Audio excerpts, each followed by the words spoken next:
If you find a heavy, greasy-feeling stone shaped like a stubby beryl in river gravel, do not throw it back.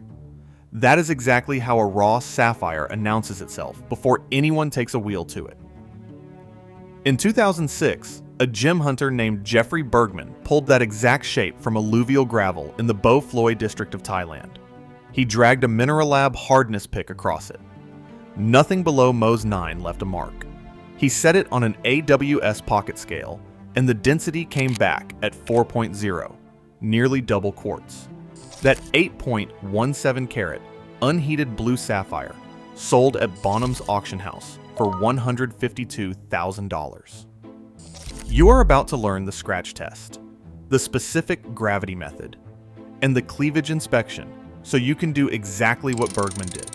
7 crystal shapes, 4,000 minerals eliminated down to 5 suspects, a $60 kit, and your own eyes. Nobody was paying attention to crystal geometry at the gravel bar 20 years ago. The old-timers hunted for color, for shine, for anything that caught light underwater. They were not reading the angles. I learned to read geometry in the Antwerp Diamond District, where I watched veteran dealers reject rough stones based on crystal habit alone before a single instrument left the drawer. The premise is dead simple. Every mineral on Earth crystallizes into one of just 7 geometric systems. The atomic arrangement at the molecular level forces the large crystal to mirror it exactly. What you hold in your hand is a physical map of what is happening inside at the scale of atoms. Recognizing which system you are looking at narrows your identification from a library of 4,000 species down to a short shelf of 5 or 6 candidates. This is field triage. It is not final diagnosis.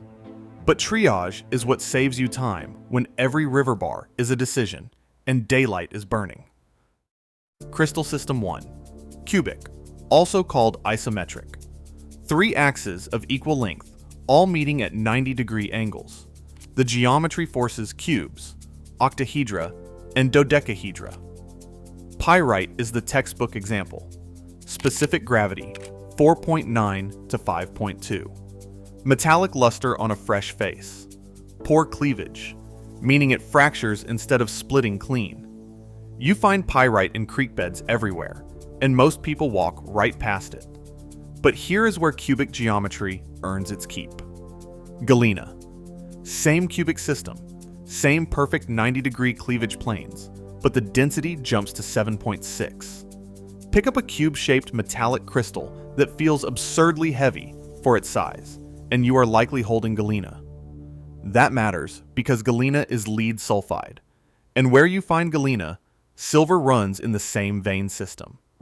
The Coeur d'Alene district in Idaho built an entire mining economy on that association. Fluorite also lives here. Cubic cleavage, vitreous luster, specific gravity, 3.0 to 3.2. Under a convoy, S2 plus shortwave UV pin, $25 to $35.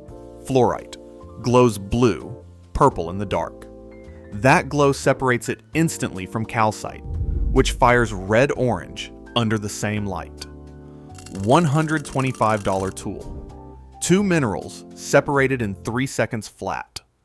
If you're finding value in this level of detail, and you want exact field coordinates, mineral checklists, and the tests that separate common rock from gem-grade rough, subscribe now.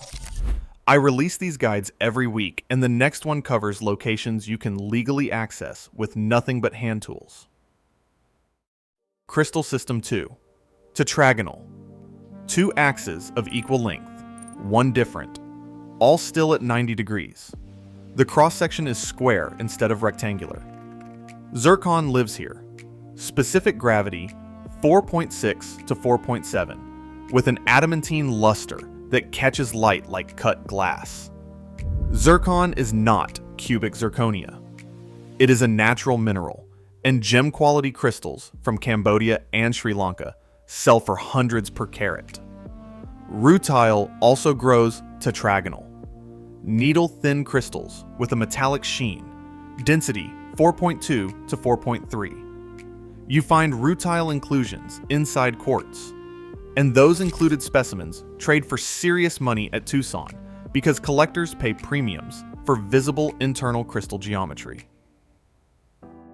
Crystal System 3. Orthorhombic. 3 axes of different lengths, all still at 90 degrees. Rectangular cross-sections. The heavyweight here is topaz. Specific gravity, 3.4 to 3.6. Perfect basal cleavage. Vitreous luster. Topaz Mountain in Juab County, Utah, is the classic American locality. Collectors crack open rhyolite cavities and pull amber-colored prismatic crystals with that distinctive rectangular profile. The largest documented specimen from the Thomas Range weighed 466 grams. No 6-figure auction records exist for Utah topaz, but the collecting experience and the specimen quality keep people driving hours into the desert. Crystal System 4. Trigonal, also called rhombohedral. This is where the money gets serious. 3 axes of equal length at 120 degrees with a perpendicular 4th axis. The unit cell is a rhombohedron, a tilted cube with diamond-shaped faces. Corundum lives here. Ruby and sapphire. Specific gravity 4.0. Mohs hardness 9. No cleavage at all, meaning it fractures rather than splits. The habit is barrel-shaped or tabular.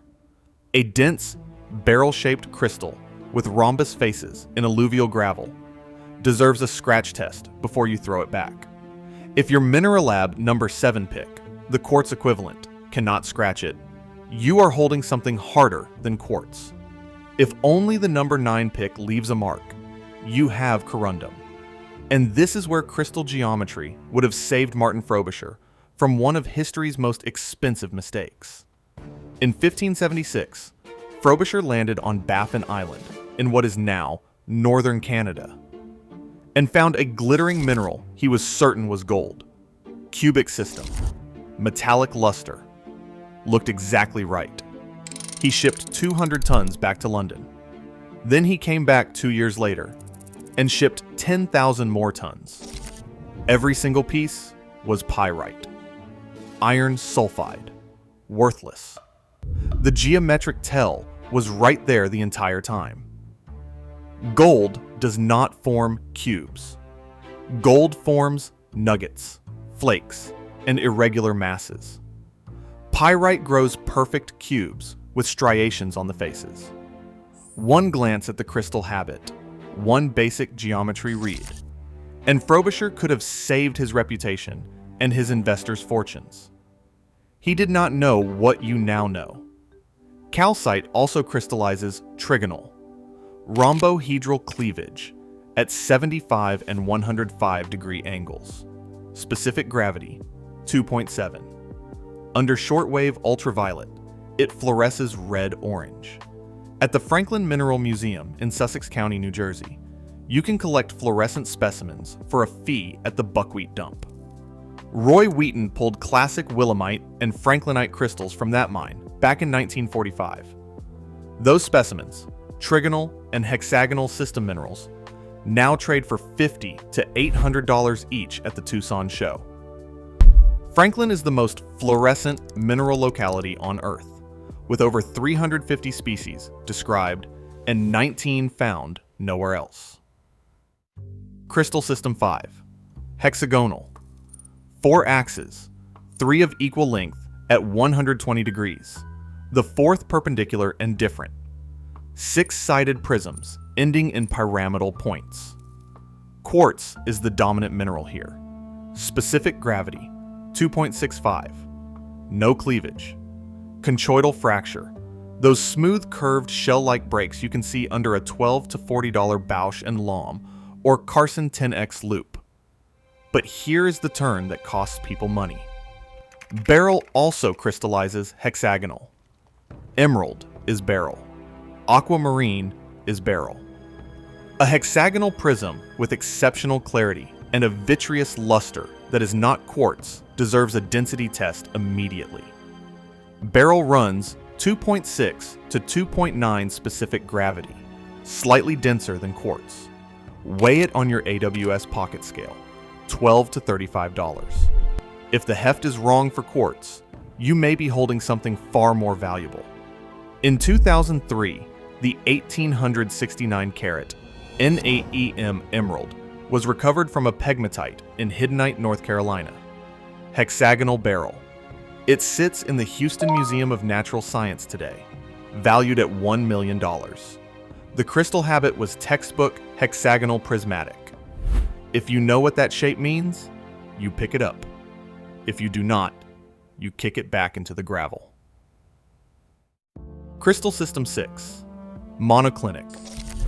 3 unequal axes, 2 at 90 degrees, 1 tilted at an oblique angle. Bladed and tabular habits. The asymmetry makes these harder to spot in the field, but several valuable mineral families live here. Gypsum, specific gravity, 2.3. Mohs hardness 2, soft enough to scratch with your fingernail. Selenite gypsum is the single most commonly misidentified mineral by beginners because large transparent crystals look like they could be diamond. They are not. Diamond is cubic, and Mohs 10. Gypsum is monoclinic, and Mohs 2. One scratch with a steel nail ends the confusion permanently. Jade-family minerals also fall into the monoclinic system. Nephrite jade, the variety found across British Columbia's Crown Land, where recreational rockhounding is allowed without formal authorization for low-impact collection, grows in dense, interlocking monoclinic crystals that give it that famous toughness. Crystal System 7. Triclinic. 3 axes, all different lengths, none meeting at 90 degrees. Maximum asymmetry. No right angles anywhere. Turquoise lives here. Kyanite lives here.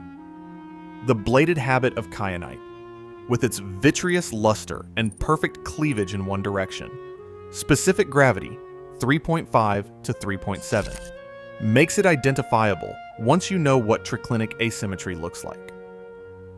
An asymmetric greenish or blue mass in volcanic terrain that does not fit any of the other 6 systems is worth a second look, particularly in the American Southwest, where turquoise deposits have produced specimens worth thousands.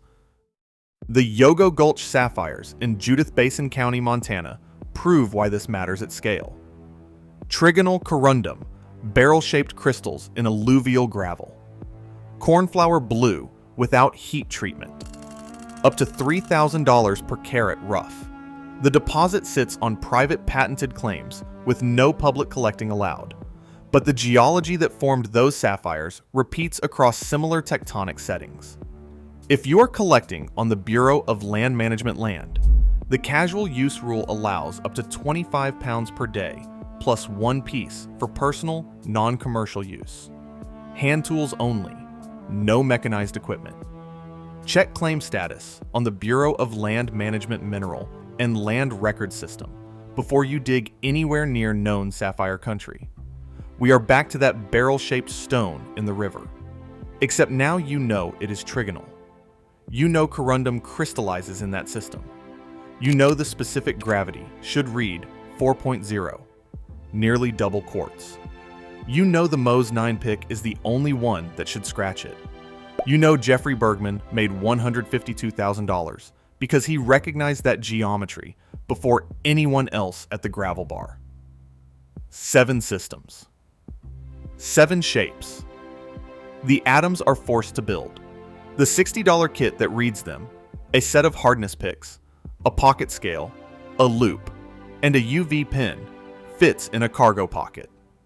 Everything else is already under your feet.